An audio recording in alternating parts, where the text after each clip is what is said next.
शुरू अल्लाह के नाम से जो बड़ा मेहरबान निहायत रहम वाला है।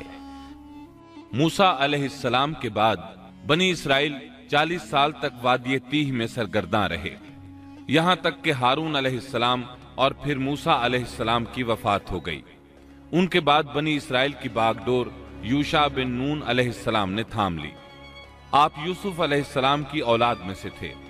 आपने हर मुमकिन हद तक बनी इसराइल के मामलात को दुरुस्त किया।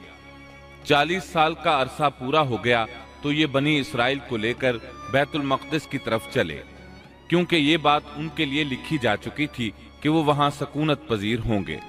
सूरतुल माइदा आयत 21 में ये जिक्र मौजूद है। ए भाइयों, तुम अर्ज मुकद्दस यानी मुल्क शाम में जिसे अल्लाह ने तुम्हारे लिए लिख रखा है दाखिल हो चलो, और देखना मुकाबले के वक्त पीठ न फेर देना।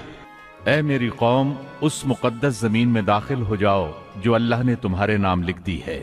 मकसद यही था कि इलिया शहर उनका मस्कन बने और वो उसमें हुकूमत करें। उन्हें मैदान तीह में महसूर होने की सजा इस बिना पर मिली थी कि वो यहाँ के जबरदस्त और जंगजू लोगों से डर कर शहर में दाखिल नहीं हुए थे। 40 साल तक वाज़ो नसीहत की वजह से वो इसमें दाखिल होने का पुख्ता अज़्म कर चुके थे, इसलिए शहर में दाखिल हो गए। पिछले हुक्म का इनकार करने वाले और बछड़े की पूजा करने वाले हठ धर्म लोग मर खप चुके थे। इस वक्त के लोग उनकी नस्ल से पैदा हुए थे। इनमें एक भी शख्स ऐसा नहीं था जिसने बछड़े की इबादत की हो। जब ये लोग यूशा बिन नून अलैहिस्सलाम की क़यादत में मुक़द्दस शहर की तरफ जिहाद के लिए चले और वहां पहुंचे तो दुश्मन अभी तक मौजूद था। बनी इसराइल ने 6 माह तक उनका मुहासरा जारी रखा। वो जबरदस्त जंगजू कौम थी। बनी इसराइल से उनका आखिरी मार्का जुमे के दिन हुआ। ये लोग हफ्ते को लड़ाई नहीं करते थे, क्योंकि ये दिन उनकी इबादत का था। इस दिन इबादत के अलावा हर काम हराम था, लड़ाई भी ममनू थी। असर के वक्त मार्का हुआ। बनी इसराइल बड़ी हद तक कामयाबी हासिल करते आगे बढ़ते चले गए, लेकिन इसी वक्त सूरज गुरूब होने का वक्त हो गया। इस तरह सूरत हाल नाजुक हो गई। बनी इसराइल जुमे की शाम सूरज गुरूब होते ही हफ्ते के दिन की इबादत शुरू कर देते थे। अब अगर सूरज गुरूब हो जाता तो वो लड़ाई बंद करने पर मजबूर हो जाते। इस तरह उनकी फतह दरमियान में रह जाती। इस मौके पर यूशा बिन नून अलैहिस्सलाम ने सूरज की तरफ देखा और बोले, तू भी अल्लाह की तरफ से मुकर्रर करदा है और मैं भी अल्लाह की तरफ से मुकर्रर करदा हूँ। यानी हम दोनों ही अल्लाह ताला की मखलूकात में से हैं और अल्लाह के हुक्म के पाबंद हैं। फिर आपने ये दुआ की, ऐ अल्लाह, इसे हमारे ऊपर रोक दे। रसूल अकरम सल्लल्लाहु अलैहि वसल्लम का फरमान इमाम अहमद रहमतुल्लाह अलैह ने बयान किया है। आप सल्लल्लाहु अलैहि वसल्लम फरमाते हैं, सूरज किसी बशर के लिए नहीं रोका गया सिवाय यूशा बिन नून के। जबकि उन्होंने बैतुल मक़दिस की तरफ सफर शुरू किया तो उन दिनों में यह वाक़या रूनुमा हुआ। सूरज का इसी जगह रुक जाना अल्लाह ताला का एक अजीम मौजज़ा था।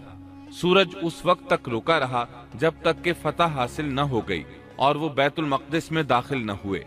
यूशा अलैहिस्सलाम ने उन्हें हुक्म दिया कि रकू की हालत में दरवाजे से गुजरो और जुबान से कहो, हित्तातुन, ए अल्लाह, हमारे गुनाह मुआफ फरमा दे।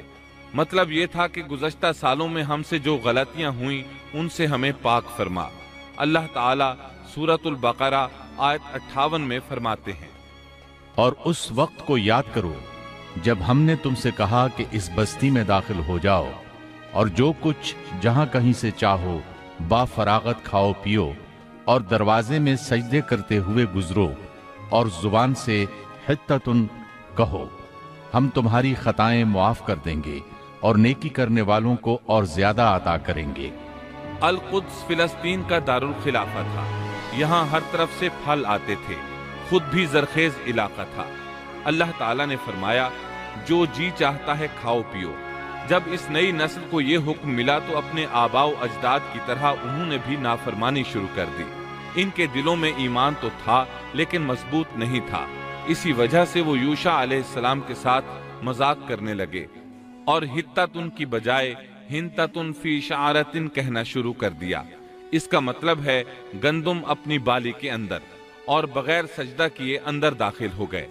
اس بارے میں اللہ تعالیٰ سورۃ البقرہ آیت 59 میں فرماتے ہیں، ان ظالموں نے اس بات کو جو ان سے کہی گئی تھی بدل ڈالا۔ اس بات سے ان کی ہٹ دھرمی اور سرکشی کا بخوبی اندازہ لگایا جا سکتا ہے، اور اس بات کا بھی اندازہ لگایا جا سکتا ہے کہ احکام الہی کے ساتھ استہزاء و مذاق ان کے لیے معمولی حیثیت رکھتا تھا۔ یہ حقیقت ہے کہ جب کوئی قوم اخلاق و کردار کے لحاظ سے اس قدر زوال پذیر ہو جائے تو وہ احکام الہی کے ساتھ اسی طرح کا سلوک کرتی ہے، اور جب کسی قوم کی حالت اس حد تک خراب ہو جائے تو اس پر اللہ کی طرف سے عذاب ضرور نازل ہوتا ہے۔ چنانچہ ان پر بھی عذاب الہی کا کوڑا برسا۔ اللہ تعالیٰ سورۃ البقرہ آیت 59 میں فرماتے ہیں، ہم نے بھی ان ظالموں پر ان کے فسق اور نافرمانی کی وجہ سے آسمانی عذاب نازل کیا۔ ان لوگوں نے اپنی ہٹ دھرمی کی وجہ سے اللہ کے احکامات میں تبدیلی کی، اس طرح آیات الہیہ میں تحریف کا دروازہ کھلا اور یہ لوگ تورات اور کلام الہی میں تبدیلیاں کرنے لگے۔ بنی اسرائیل میں یہ سلسلہ اس وقت سے شروع ہوا، نتیجہ یہ کہ ان پر عذاب نازل ہوا۔ صحیح مسلم میں نبی کریم صلی اللہ علیہ وسلم کا ارشاد گرامی ہے، طاعون ایک عذاب ہے جو بنی اسرائیل پر یا تم سے پہلے کسی امت پر بھیجا گیا۔ چنانچہ بنی اسرائیل پر عذاب نازل ہو گیا، اس کی وجہ سے ایک ہی دن میں 20,000 افراد لقمہ اجل بن گئے۔ یہ دیکھ کر وہ اللہ سے پناہ مانگنے لگے۔